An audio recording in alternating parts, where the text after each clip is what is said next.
이제 고용인부터 할 차례입니다. 고용인. 네, 잠깐 봐봐요. 여러분 교재는 어디냐면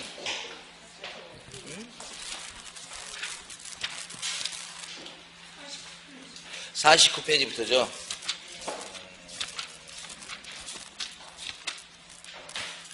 오케이. 자, 먼저요. 고용인에 관련해서는 두 종류 있는 거 이거 많이 아실 거예요. 그래서 차이점이 뭐냐면 소공하고 보존이 있는데 여긴 증이 있고 증이 있다 보니까 계약서 써줄 수 있고 그 중개업무 본다고 그래요. 그걸 중개업무를 본다 이렇게. 그러면 계약서 써줬을 때는 날인할 의무가 있고 날인할 도장도 등록할 의무가 있고 이렇게 되고 보존은 다 반대죠. 증이 없다. 중요한 일 못한다 이렇게 되고요. 그래서 날인할 의무가 없다. 그러다 보니까 인장을 등록할 의무도 없다. 이렇게 차이점. 또 중요한 차이점이 하나 있는데 소금이 될 때 받는 교육이 있죠. 무슨 교육이라고 그래요?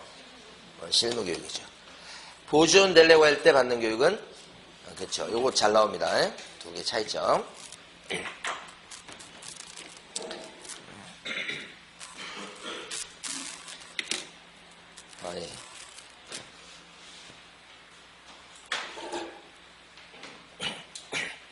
두 번째는 뭐냐면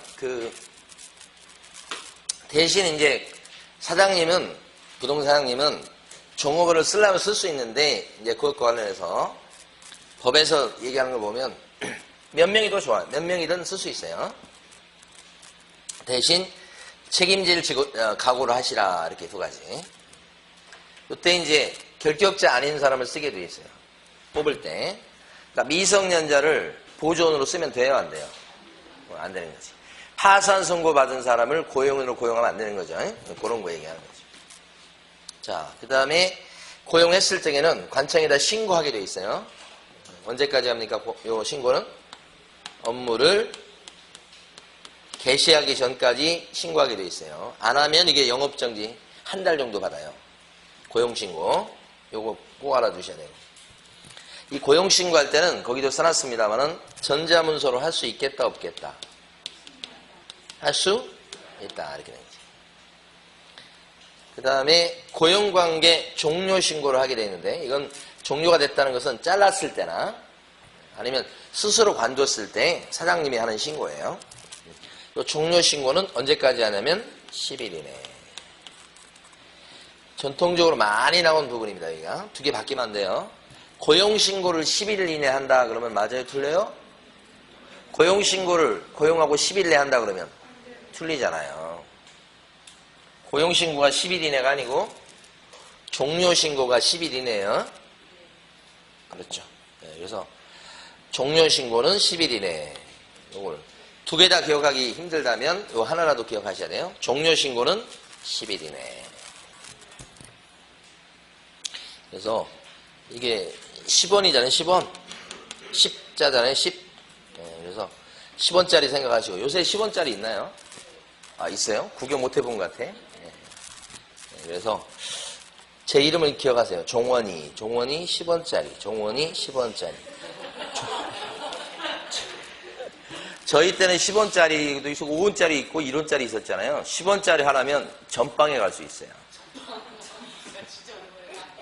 전빵 가면 거기 무슨 뭐 그런 거 하여간 알사탕이나 뭐든지 하여간 사 먹을 수 있었던 거지. 10원짜리 하나면 전빵 같은 경우는 1원짜리 가지고는 가기 좀 그렇고 10원짜리 아니 5원짜리 있어 가는 거예요. 자, 요거요. 우리 교재에는 여기 어디 나와 있는 거냐면 여러분 교재에서는 49페이지요. 가로 3번에 보면 고용신고는 업무 개시 전 이렇게 나와 있는 거 있죠. 거기서 이제 자 지금부터 봐봐요. 요 고용신고 관련된 것들이 이제 또 시험에 잘 나오는데 고용신고를 받은 등록관청은 고용신고 받았을 때 세 가지를 확인하게 돼 있어요. 그 세 가지가 뭐냐 그러면 자 자결 교육을 받았는지 확인하시라. 자살 교육을 받았는지 확인하시라. 관청이 확인할 거.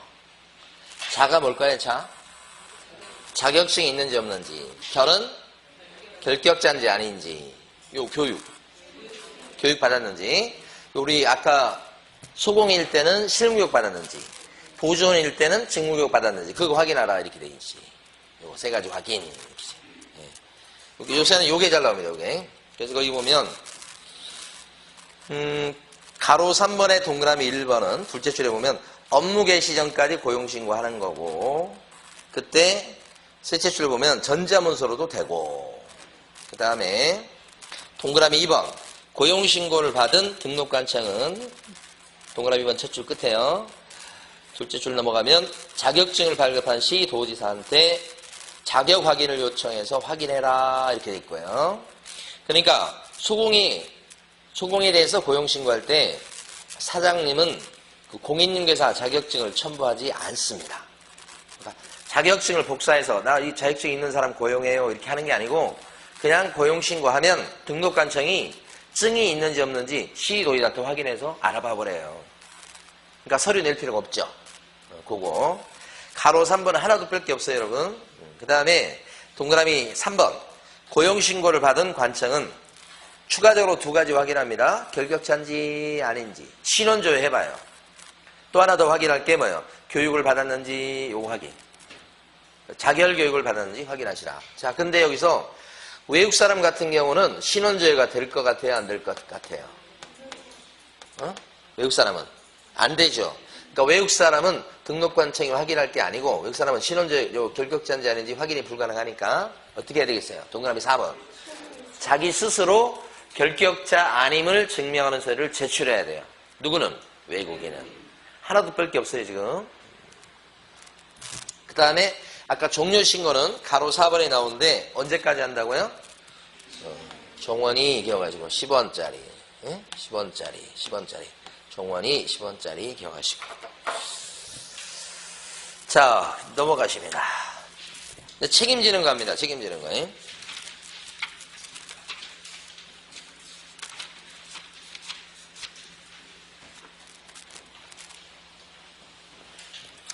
이 책임지는 거 위주로 사례 문제 나옵니다. 방금 전에 나왔던 게 이제 지문이 나오기도 하지만, 방금 전에 봤던 내용들은 혹시 안 나올 수 있어요. 근데 이건 나와요, 무조건. 자, 고용인이 한 영업상 행위는 고스란히 누가 한 걸로 쳐요? 개공의 행위로 뭐예요? 본다. 개공이 한 걸로 치는 거예요. 그러니까 고용인이 한 영업활동에 대해서는 사장님이 한 걸로 치기 때문에 사장님이 책임지는 부분이 있어요. 이 조문 때문에. 그래서 여러분 교재에서는 50페이지 보면 가로 1번에 동그라미 1번 지금 말씀드린 거예요. 그러면 여기서 세 가지. 고용인이 한 모든 행위를 100% 다 우리 사장님이 책임지는 겁니까? 모든 행위를 다 한 걸로 보는 겁니까? 모든 행위 아니고 업무상 행위. 이런 거 실수하시면 안 돼. 모든 행위를 개공이 한 걸로 본다고 하면 안 돼. 그 다음에 여기서 본다라고 용어를 쓰고 있잖아요. 그러니까 이 말은 굉장히 센 말입니다. 의지한다, 간주한다 이런 말이에요. 근데 용어상 추정한다 이런 표현이 법조문에 되게 많이 나와요. 추정은 약한 말이에요. 약한 말. 행위로 추정한다 그러면 X라고. 꾸준히 나와 이것도. 이 조문에 대해서 그 밑에 당구장 표시가 다 그런 것들이에요. 자, 하나 더요. 한 번밖에 안 나왔지만 대비할 게 이거예요. 만약에 개업 공인중개사의 영업상 활동은, 그죠? 자, 고용인이 한 걸로 본다. 이렇게 하면. 그래서 고용인이 책임진다. 이렇게. 개공이 사고 냈을 때 고용인도 책임진다. 이거 말이 돼요, 안 돼요? 안 되는 거지. 사장님이 사고 쳤더니 종업원도 너도 같이 책임져. 이 뜻이잖아요. 그건 성립하지 않는다. 이게 당구장 표시 세 번째 거. 이렇게 되죠. 이렇게 세 가지. 조금 더 나가서 볼 건 뭐가 있냐면, 여기서 보면 이 업무상 행위에 들어가면 사장님이 한 걸로 보기 때문에 사장님은 무조건 책임지는 거잖아요. 그 업무상 행위냐 아니냐가 관건이에요, 관건. 우리 판례는 업무상 행위를 중개활동이 있죠. 중개 업무 활동, 중개 업무 봐주는 건 당연히 영업상 행위입니다. 뭐 계약서 써주고 뭐 그다음에 뭐 물건 가서 보여주고 이렇게. 근데 중개 업무뿐만 아니라 그거와 관련된 밀접한 행위까지도 업무상 행위로 봐서 영업상행위의 범위를 넓게 인정을 해요. 넓게 인정한 만큼 누구 책임이 커지는 거예요. 개공이 책임질 일이 뭐예요? 경우의 수가 많아지는 거지. 왜 이렇게 해석하냐면 피해 당한 손님을 보호하려고 해석하는 거예요. 그래서 이 영업상행위는 넓게 해석해서 관련된 행위까지 싹 들어가서 대표적으로 뭐가 문제됐냐면 격리 아가씨가 손님이 맡겨놨던 계약금을 가지고 도망간 사건이 발생한 거예요. 그러면 손님이 격리 아가씨한테 나중에 계약할지 모르니까 요 계약금 좀 맡아갖고 계셔요. 이렇게 맡긴 행위는 영업상행위냐 이게 이제 문제가 됐던 거예요. 우리 판례는 중개활동 그 자체는 아니지만 관련된 행위로 봐요. 그래서 책임지라고 하는 판례가 나왔었거든요. 그래서 그거 알아두셔야 돼. 밑에 보면 판례가 2개 돼 있잖아요.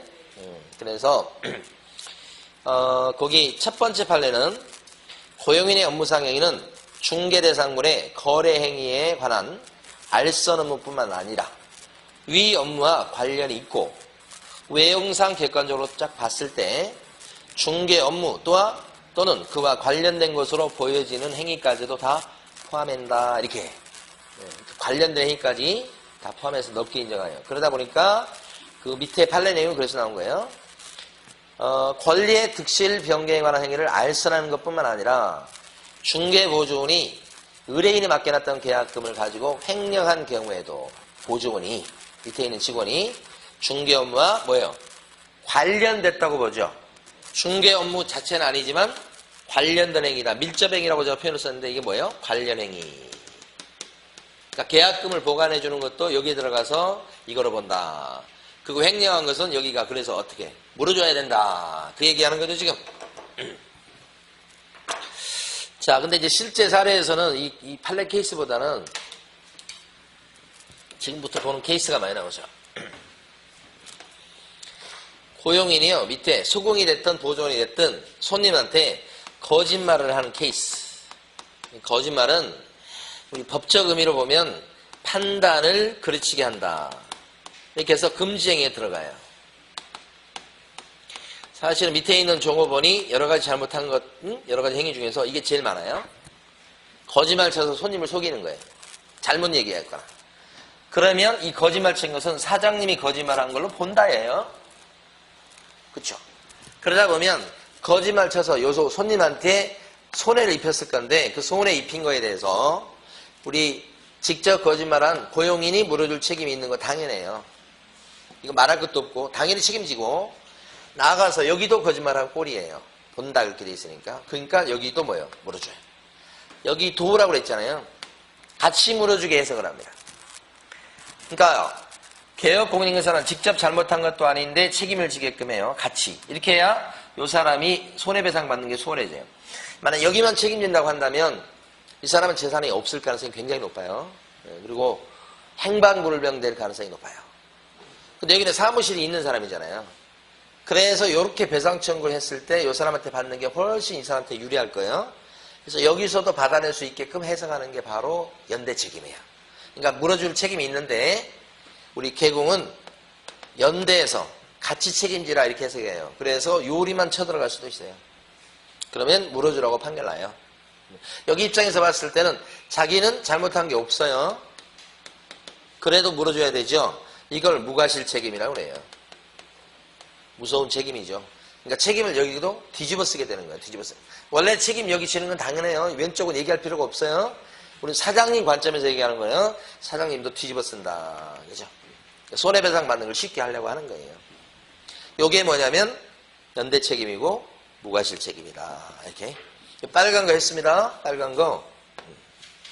여러분 교재에서는 50페이지 아래쪽에 가면 가로 2번 있고요. 그 가로 2번에 밑줄을 그은 거 있죠. 자, 개업공인회사가 손해배상 책임을 진다고 해서 고용인 자신의 책임이 면책되는 것은 아니다. 이게 가장 핵심이에요. 그러니까 무슨 얘기냐면 둘이 같이 책임지게 돼 있으니까 여기가 책임진다고 해서 여기 책임이 없어지는 건 아니에요. 그래서 연대에서 물어주게 돼 있고, 근데 요리 청구 들어가면 판결은 다 물어주라고 판결 나요. 대신 이 사람도 원래 같이 물어줄 사람이었죠. 근데 이 사람은 실제 안 물어줬죠. 그래서 요렇게 뭘 행사할 수 있어요? 부상권을 행사할 수 있다가 바로 밑에 나오잖아요. 그래야 되겠죠? 온통 이 사람이 다 책임지는 건 아니잖아요. 같이 물어주게 돼 있으니까 요게 나오죠. 그래서 밑에 보면 가로 2번에요. 밑에 개공이 손해배상해 주었을 때는 고용인한테 구상권을 행사할 수 있다. 이렇게. 그 다음에 밑에 무과실책임이죠. 무과실책임은 가로 C번 밑줄 그은 거 꼭 알아두셔야 돼요. 개업 공인중개사가 고용인한테 지휘감독을 철저히 했어요. 그래도 물어주게 돼 있다. 손해배상 책임을 진다. 이 뜻이에요. 이게 무과실책임. 자, 그 다음에 이제 형사책임으로 넘어가 봐요. 노란 거. 오른쪽 페이지 갑니다. 근데 여기서는 요 거짓말하는 게 금지행위 중에 들어가는 거예요. 금지행위 중에서 이렇게 판단을 그르치게 하는 행위를 했다. 이렇게 되면 1학년 일반으로 요 고용인이 처벌받아요. 수공이 됐던 보조원이 됐던 1학년 일반으로 처벌받아요. 금지행위로서. 그럴 때 우리 법조문은 50조 조문이 있어요. 거기에 조문 이름이 양벌규정이에요. 둘 다 벌 준다는 거예요. 밑에 있는 종업원이 징역이나 벌금 받을 짓을 했을 때 사장님도 벌금으로 처벌한다는 뜻이에요. 그래서 둘 다 벌 줘. 근데 사장님을 벌 주는 이유는 감독을 소홀히 했다고 해서 벌 주는 거예요. 만약에 고용인이 한 행위가 3학년 3반에 해당되는 행위예요. 3학년 3반. 예를 들어서 3학년 3반 금지행위 중에서 대표적으로 예를 들 수 있는 게 직접거래예요. 직접거래 뭐죠? 손님이랑 계약한 거죠. 손님이랑 계약할 때 고용인이나 보조원도 손님하고 바로 사무실에서 계약하고 그러면 안 돼요. 자기 직접거래야. 그러면 금지행위에 들어가요. 그것도. 근데 그건 누가 한 걸로 쳐요? 개공이 한 걸로 치는 거고. 그 관련해가지고 양벌 규정에 들어가서 밑에 있는 종업원이 직접거래에 해당돼서 3학년 3반이거든 그게. 그럼 사장님은 감독을 좀 잘하지 직접거래하고 금지행위 저지르고 왜 그렇게 내버려뒀어 이렇게 되는 거예요. 그래서 벌금으로 처벌하죠. 그게 3천만 원의 벌금이에요. 그게 양벌 규정이에요. 그러니까 양벌 규정에 따라서 사장님은 징역은 없고요. 뭘 얻어맞죠? 벌금 얻어맞죠. 벌금. 징역은 없고 벌금을 얻어맞아요. 양벌 규정에 따라서 벌금 이렇게 되는 거죠. 이게 첫 번째 결론이에요. 자, 그런데 이렇게 양벌 규정에 따라서 벌금을 받는다 그러면 중개사법 위반으로 벌금 받는 거잖아요. 그렇죠? 그러면 이게 액수가 300만 원 이상이다 그러면 중개사법 위반 300 이상 벌금이니까 결격자가 돼야 되잖아 원래는 중산벌. 그런데 지난주인가 했습니다만은 어때요? 중산벌은 3년간 결격자가 되는 게 맞지만 유일하게 양벌 규정에 걸려들어서 50조 양벌 규정에 걸려들어서 중산벌일 때는 결격자다 아니다. 아니다라고 판례가 해석한다고 그랬죠. 결격자 아니기 때문에 혹시 그게 사장님이다 그랬을 때 그 사장님의 등록을 뭐예요? 취소하면 안 되겠더라까지. 이게 첫 번째 결론 어떻게 보면. 그래서 우리 교재 보시면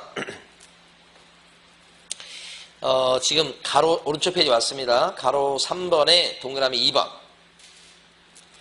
이 법을 위반해가지고 벌금형의 선고를 받고 3년이 지나지 아니한 자는 결격자입니다. 있는데 거기에는 50조 양벌 규정으로 처벌받은 개공은 포함되지 않는다. 지난주에도 이거 한번 읽어봤던 기억이 나요. 그래서 동그라미 2번과 3번을 묶어놓으셔요. 2번과 3번 묶으시고. 따라서 개공일 때 등록 취소 당하지도 않는다. 등록 취소해서도 안 된다가 동그라미 3번. 그러니까 동그라미 2번과 3번은 연결되는 내용이죠. 자, 우리가 지금 밑에 형사처벌과 관련해서 첫 번째 한 얘기가 뭐였어요? 첫 번째 한 얘기는 밑에 종업원이 징역 벌금 받을 짓을 했을 때 우리 사장님은 감독을 좀 잘하지 그랬냐 해가지고 벌금으로 처벌받습니다가 첫 번째 결론. 징역은 없고 그 첫 번째 결론이고 두 번째 결론은 그렇게 했다고 했을 때 50조 중개사법 50조 양벌 규정으로 벌금 받았다고 할지라도 결격자가 되진 않고 따라서 등록 취소 당하지도 않는다. 여기 동그라미 2번 3번이 두 번째 결론. 근데 세 번째 결론이 뭐냐면 그런데 만약에 사장님이 종업원에 대해서 감독을 좀 할 만큼 했고 철저히 했다면 그럴 경우에까지 벌금 받는 건 억울하지 않냐 이 말이지. 그렇죠? 그래서 그럴 경우에는 감독을 잘한 경우에는 벌금 처벌할 수 없도록 법을 만들어 놨죠. 그래서 그게 지금 보면 동그라미 4번에 가보시면 밑줄 그어진데 다만 개업 공인중개사가 위반 행위를 방지하기 위해서 해당 업무에 관해서 상당한 주의와 감독을 게을리하지 아니했을 때는 어떻게 돼요 지금? 그때는 그러하지 않다가 무슨 뜻 옆에 써두세요. 벌금형 X 감독을 좀 할 만큼 하고 실체했다면 벌금형으로 처벌하지 않는다. 이게 세 번째 결론. 그래서 지금 위에 지금 가만히 보면 빨간 거 손해배상 책임이 있고 밑에 형사 책임이 있는데 요 밑에 내용이 훨씬 중요해요. 위에 거보다. 자, 한두 개 더 하고 이제 다음으로 가볼게요. 첫 번째 결론. 여기서 지금 보면 요거 해볼게요. 개업 공인중개사 맞춰보세요. 고용인에 대해서 개공이 고용인에 대해서 상당한 주의와 감독을 게을리하지 아니했을 때는 우리 개업 공인중개사는 손해배상 책임을 지지 않는다. OX 그렇지 맞췄어요. 이 손해배상 책임은 누가 있을 책임이에요? 요거랑 자 다시 개업 공인중개사는 고용인에 대해서 상당한 주의와 감독을 게을리하지 아니했을 때는 벌금형으로 처벌받지 않는다. 이렇게 하면 그 두 개 구별할 줄 아셔야 돼요. 핵심이 핵심. 여기 두 개를 딱 구별할 줄 아셔야 되겠다. 그 다음에 하나만 더 해볼게요. 뭐가 있냐면 행정적 책임이 있어요. 요 밑에서 써볼게요. 하얀 걸로. 요게 이제 나오는 경우가 있어요. 행정 책임을 묻는 경우. 근데 출발은 고용인이 한 것은 개공이 한 걸로 본다잖아요. 본다. 이렇게 했는데 요래 했을 때 이제 그 고용인 중에는 소공도 있고 그 다음에 중개보조원도 있고 두 종류예요. 이렇게. 근데 고용인이 한 영업상 행위는 주로 이제 이런 거짓말치기나 이런 게 많아요. 그럼 이게 금지행위죠. 근데 소공이 이렇게 거짓말 쳤다 그러면 소공은 어떤 제재를 받느냐 이 말이지. 행정적으로. 구청이나 시청에서 어떤 제재를 받을까요? 여기는 이제 도의사가 때릴 건데 시도의사가 자격 정지 사유가 됩니다. 어떤 행위죠 이게 지금? 금지행위. 소공이 금지행위 저지르면 뭐냐? 정지다.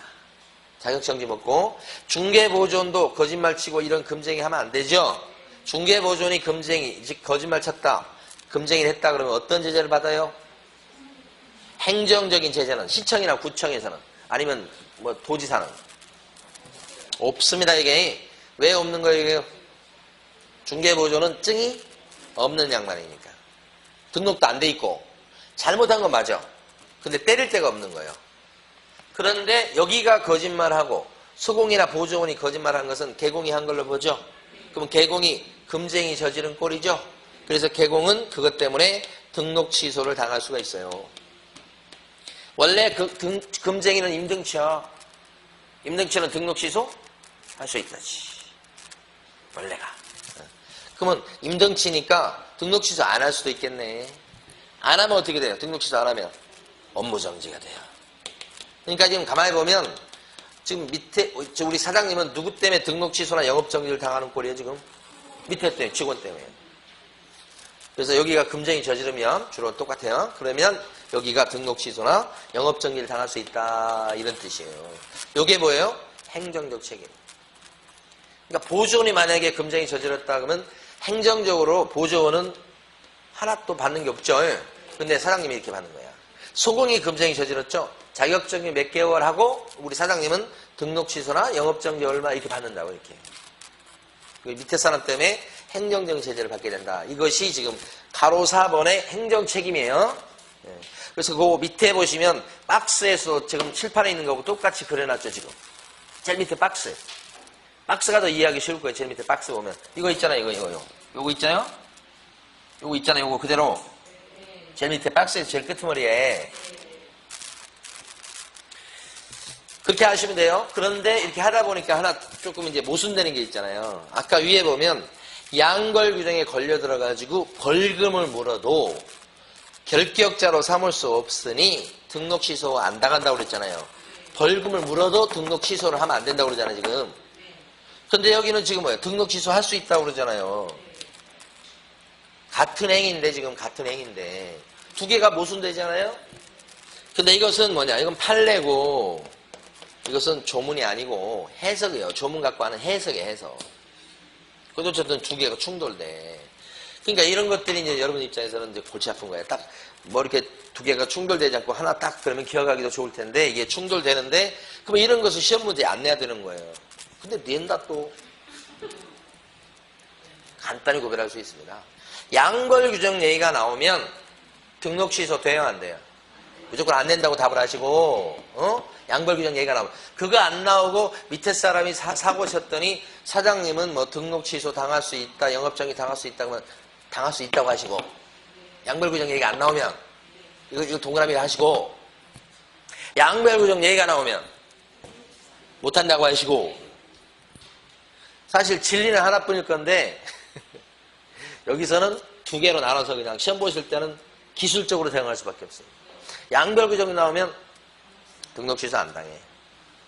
근데 양벌 규정 안 나오고 밑에 사람이 사고 쳤어. 그랬더니 사장님이 뭐 등록 취소다, 영업정지다, 이거 이렇게 받을 수 있다 그러면 받을 수 있다고 하시고. 오케이, 됐어요. 넘기시고.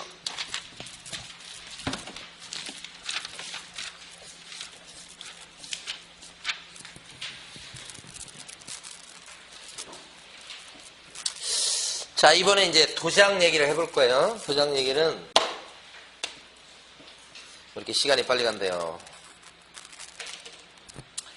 자, 칠판에 있는 내용 가지고 정리하겠습니다. 시간 관계상. 도장은요, 도장. 그죠? 나중에 여러분들이 이제 사무실 오픈하시고 그러면, 아니면 취직에도 마찬가지지, 도장을 하나 딱 갖고 일을 하게 되실 거예요. 예? 그래서 나중에 찍어보시면 아시지만, 계약서에도 도장 잘 찍어야 돼요. 그 잘 찍는 사람하고 계약서에다가 잘 못 찍는 사람이 그 사람의 경험을 나타내는 거예요. 그래서 아무것도 아닌 것 같은데 중개업소를 딱 가봐서 이렇게 갔더니 도장을 이렇게 인주 묻혀서 찍잖아. 근데 그 인주가 잘 관리돼가지고 줬는데 딱 해서 딱 찍었는데 깔끔하게 딱 찍히는 인주가 있고 막 이렇게 막 지저분한 인주가 있고 그래. 그 사장님의 그 성향이야, 성향. 근데 저번에 한번 갔더니 인주가 어떤 인주인지 모르겠는데 그거 한번 소개받고 싶은데 이게 안 묻어. 그러니까 무슨 얘기냐면 옆으로 막 이렇게 찍은 게 안 묻어. 오, 너무 좋더라고. 딱 해서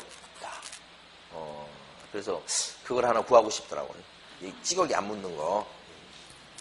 자, 그 도장을 갖다가 쓸 텐데 등록을 시켜놓고 그 다음에 찍는 거야. 여기서 사용한다가 이게 날이 난다는 거예요. 누가 인장을 등록할까요? 누가 도장 등록해야 되죠? 찍을 사람이. 그죠? 이거 찍을 사람이 등록하는 거지. 찍으려고 등록하는 거예요. 그러니까 이게 여기 목적이에요, 여기. 근데 아무 도장이나 찍지 말고 등록된 도장을 찍으셔, 이런 뜻이에요. 그러면 날이 날 사람이 누구냐? 그러면 사장님하고 소금까지지. 칠판으로 금방 해결합니다. 10분 내에 봅니다, 이거. 중개보조는 어때요?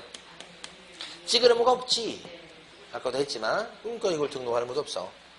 그 다음에 어떤 도장을 등록하느냐는 좀 이따 봐요. 그 다음에 어디에 등록하느냐? 여기밖에 없어, 구청. 특히 조심할 것은 분사무소에서 사용할 인장도 있을 텐데 분사무소에 쓸 도장은 어디 가서 등록할까요? 분사무소 소재지 시장군수구청장이 아니고 주된 사무소 소재에 관할 등록관청이죠. 그래서 여러분 지금 교재에서는 다른 것보다 52페이지 제일 끝줄, 52페이지 제일 끝줄은 별표 하나 쳐주셔야 돼. 가로 3번에 동그라미 2번. 분사무소에서 사용할 인장은 어디 가서 등록한다? 그치, 거기는 꼭 알아두시고. 그 다음에 다시 칠판 오셔서 어떻게 등록하느냐 좀 이따 볼게요. 그 다음에 언제 등록하죠? 언제 등록? 업무를 개시하기 전에 인장을 등록하는 거죠. 업무 개시 전. 영업 개시 전까지 인장 등록. 업무 개시 전이라고 꼭 알아두셔야 돼. 업무 개시 전. 개설 등록 전 그러시면 안 돼요. 업무 개시 전. 근데 중간에 도장을 바꿀 수가 있죠. 뭐 분실했거나 아니면 재수 없어서 바꿀 수 있잖아요. 그 변경했을 때는 언제까지 등록해야 돼요? 요거 7일 이내 변경 등록. 자, 처음 하는 사람 언제까지? 영업 개시 전. 중간에 바꾸는 경우는 7일 내 변경 등록 하시는 거예요. 자, 봤어요. 쉬워요. 자, 여기가 핵심인데, 칠판에 있는 게 핵심인데, 도대체 어떤 도장을 등록하느냐 이거지. 등록할 도장은 크게 보면 이렇게 위에 자연인하고 숨을 쉬는 사람하고 법인하고 나눌 수 있어요. 자연인은 세 사람이면 여러분처럼 공인인묘사인 개공. 그 다음에 복두파 할아버지. 그 다음에 이제 소공도 도장 등록해야 되죠. 이렇게 소공까지 세 사람. 이런 자연인이 해당되면 가족관계 등록부. 이 가족관계 등록부가 옛날 말로 치면 호적부예요, 호적부. 이름이 바뀐 거예요. 호적제도가 없어지면서 바뀐 거예요. 그 다음에 이제 또 하나가 주민등록표예요. 가족관계 등록부나 주민등록표에 기재된 성명 있죠. 거기에 온라인의 이름인데 이게 이제 그 사람의 진짜 이름이죠. 출생하게 되면 호적에 이름 올리잖아요. 이건 주민등록표에 올라가게 되는데 거기에 있는 이름, 그 사람의 진짜 이름이죠. 그 성명이 새겨진 도장이에요. 그러니까 그 사람의 본명이 새겨진 인장 이렇게 돼 있어요. 그러면 이런 얘기를 하는 이유는 한 사람인데 이름이 두 개인 사람이 있을 수 있어서 그런 거예요. 그러니까 호적상 이름하고 옛날 말로 치면 그 다음에 호적상 이름 아닌데 집에서 부르는 이름이 있어가지고 이름이 두 개인 사람이 있을 수 있잖아요. 여기서 여기 계신 분들 중에는 분명히 그런 사람 있을 거예요. 그러니까 호적 이름하고 부르는 이름이 틀린 경우. 그래서 그럴 때는 호적상 이름으로 도장을 파시오 이런 뜻이에요. 이렇게 호적상의 이름이 나온 도장은 요게 막도장이어도 좋고 그 다음에 인감낸 인감도장이어도 좋습니다. 그러니까 인감도장에 본명이 적히든 이건 본명 적히겠죠. 막도장에 본명을 적어놓건 이것도 되고 이것도 되고 그런 거예요. 그러니까 본명이 새겨진 도장은 어떤 도장이라도 좋다 이런 뜻이 돼요. 이게 의미가. 네. 그래서 이제 뭐가 있냐면 옛날에는 자 요걸 알아두셔야 돼. 옛날에는 인감증명법에 따라서 신고한 인장 있죠. 인감증명법에 따라서 신고한 인장을 갖다가 무조건 등록하도록 했었어. 그 인감증명법에 따라서 동사무소에 신고한 인장은 이걸 얘기해요. 그러니까 옛날에는 애누리 없어. 무조건 인감증을 등록했어야 했어요. 근데 지금은 막도장도 돼. 진짜 이름만 새겨졌으면요. 그러니까 지금은 인감증명법에 따라서 신고한 인장을 등록합니다. 그러면 맞아요, 틀려요? 이게 틀린 거예요, 지금. 이걸 딱 대비하셔야 돼. 지금 어떤 말이 와야 돼요? 가족관계 등록부, 또요? 주민등록표, 이 말이 와야 돼. 어쩌고 저쩌고 놔두고. 인감증명법 나오면 돼야 안 돼, 이거? 안 돼, 그리고 크기가 가로, 세로 각각 7mm 이상 30mm 이내 크기 해야 된다고. 그래서 7mm, 30mm 크기 기억하셔야 되고. 근데 여러분들은 도저히 크기를 잊을 수가 없어요. 왜냐면 제 생일이 7월 30일이에요. 7월 30일? 이번 여름 때 아마 우리 지금 코로나 끝나서 이번 여름 때 아마 미어 터질 거예요. 예? 예상되지 않아요? 제가 최근에 이제 좀 예약을 해보려고 전화를 했어요. 전화했더니만 거의 지금 꽉 찼어요. 꽉 차. 방을 잡기가 힘들 정도예요. 난리가 났어요 지금. 예? 자, 7월 30일 한참 더울 때입니다. 예? 여러분들 이때 열심히 공부하셔야 돼요. 7월 30일 날 기억하시고 생일. 자, 그 다음에 이제 밑에 거 해볼게요. 밑에 것은 뭐냐 그러면 법인이요. 법인은 상업등기 규칙에 따라서 신고한 뭐예요? 법인의 인장이에요. 법인의 인감도장. 법인은 무조건 인감도장이 돼야 돼요. 법인 막도장 등록할 수 없어요. 법인은 무조건 인감도장이 돼요. 조심할 건 법인 대표자의 인장 그러면 돼야 안 돼요? 법인의 대표자의 인장을 등록하는 게 아니죠. 대표자의 인장을 등록하는 게 아니고 뭐예요? 법인의 인장. 그래서 실제 등록 안 하고 어떻게 하냐면 여기 있는 것처럼 법인의 인감증명서를 띄어서 제출하는 걸로 뭐예요? 대신한다. 인감증명서를 떼어가지고 갖다 내는 걸로 대신하는 게 이게 4번, 5번 나온 거예요. 그러니까 법인은 무조건 인감증이에요. 위에 자연이라고 다르죠. 그래서 이게 그렇게 잘 나오고. 근데 이제 분사무소 있죠, 분사무소. 분사무소에서 쓸 인장은 어떤 인장일까? 그러면 원래 분사무소도 요 법인 계곡, 여기가 이제 주된 사무소 역할을 하는데요. 한 몸뚱아리요. 그러니까 원래대로 하면 어떻게 해요? 상업등기 규칙에 따라서 신고한 뭐예요? 법인의 인장. 법인의 인장을 등록하고 써먹는 거예요. 원래. 원래는. 그런데 인감조장이 이거 한 개밖에 없어. 법인 인감이 한 개일 거 아니에요. 근데 본점에서도 쓰고 지점에서도 쓰고 그러면 불편하잖아. 그래서 어떻게 해요? 법인의 인감조장 말고 분사무소 나름대로 쓸 수 있는 일종의 사용인감을 하나 더 인정했죠. 그게 바로 뭐냐면 대표자가 뭐 한 거? 보증하는 인자예요. 이때도 조심할 게 보증이라는 단어가 들어가야 돼요. 대표자의 인장 그러면 안 돼요. 대표자가 뭐 한 거요? 보증하는 인장이에요. 그럼 여기서 또 주의할 게 그러면 분사무소입니다. 그러면 분사무소는 법인의 인장을 등록할 수도 있고 대표자가 보증하는 인장을 등록할 수도 있고 선택사항이지. 선택사항이에요. 그래서 자 맞춰보세요. 이제 여러분들이 자 분사무소에는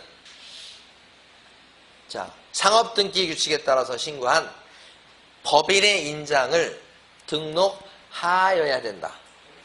X 이거 있었어요. 다시 더 출제 가능성이 높은 거. 분사무소 같은 경우에는 상업등기 규칙에 따라서 법인의 대표자가 보증한 인장을 등록하여야 된다. 그것도 X. 이걸 등록해야 된다 그러면 이거 안 된다는 얘기잖아요. 근데 불편할지라도 지금 같이 쓰겠다고 하면 못 말려 그거. 그러니까 분사무소에서 등록하고 쓸 수 있는 인장은 두 개니까 선택사항이니까 요거 아니면 이거예요. 꼭 요걸 등록해야 되거나 꼭 반드시 이걸 등록해야 되는 것은 아니다. 그죠? 그래서 아까 분사무소에서 사용하는 인장은 어디 가서 등록한다고 그랬어요? 그래도 등록 장소는 주된 사무소, 소재지 관할 등록관청에 가서 등록 이렇게 한다고 그랬잖아요. 그렇죠? 여기가 제일 중요합니다. 무조건 나오는 게 한 문제가 나올 텐데 지문 중에서 한 두 지문은 요거예요. 무조건. 두 지문, 많게는 세 지문. 자, 그 다음에 인장을 등록하는 방법이 두 가지씩 있어요. 다 했어 이제. 요거 하고 쉬도록 하겠습니다. 보세요. 보면 개업공인회사 사장님은 오픈할 때, 사무실 오픈할 때 개설 등록 신청서를 적어내요. 그 신청서를 적어낼 때 여기 귀퉁이에다가 우리 개업공인인증사로 등록이 될 사람이 쓰겠다고 작심한 도장을 여기다 찍어요. 그래서 요걸 갖다가 신청서를 집어넣어요. 그러면 어떻게 돼요? 중개사무실을 오픈 등록한과 동시에 사용할 인장을 등록하게 돼요. 요게. 그래서 실무적으로는 이렇게 되면 요걸 찍어서 내잖아요. 도장 갖고 가면 그 도장을 여기다 찍어서 신청을 하게 해요. 요 찍은 도장을 다시 한번 그 등록증에다가 중개업소 등록증에다 다시 찍어요. 중개사무소 등록증에 보면 귀퉁이에 그 쓰는 인장을 이렇게 찍는 칸, 네모칸이 있어요. 거기다 찍어. 그러니까 사무실에 가서 등록증 한번 구경을 해보세요. 그러면 귀퉁이에 그 쓸 도장이 딱 찍혀 있어요. 그러니까 등록 신청서에다가 쓸 도장을 찍고 실무적으로 동시에 이 도장을 등록증에도 찍어요.